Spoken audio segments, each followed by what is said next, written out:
Bunso Migs Malino may isang hiling para sa taong ito. Ano ito ating alamin?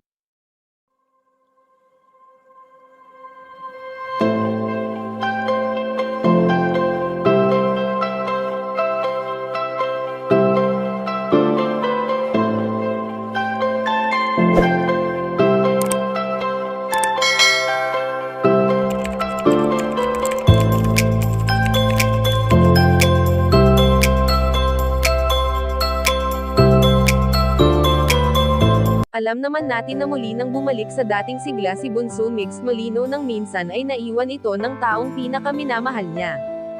Bagamat nabalot siya ng lungkot ay hindi pa rin ito naging hadlang upang hindi niya ipagpatuloy ang mga bagay na noon pa man ay kanila nang naumpisahan ng kanyang prinsesa. Sa tagal ng panahon na sila ay nagkasama ni Cutie Mahal sa iisang bahay at maging sa mga trabaho nila sa showbiz ay hindi sila naghiwalay. Kaya naman masasabing tunay na pagmamahal ang ipinaramdam ng bawat isa sa kanila, na hindi nila itinago bagkus ay ipinaramdam nila ang tunay na laman ng kanilang damdamin.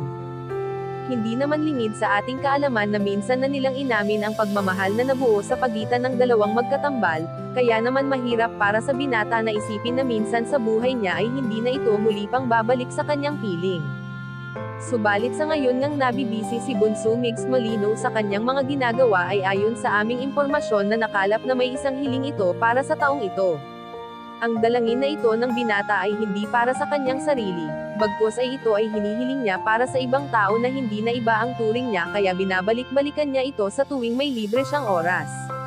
Dalangin ko na palagi na wag silang mawawalan ng pag-asa. Kayong mga kachika, anong masasabi nyo dito? Please leave the comment and don't forget to subscribe.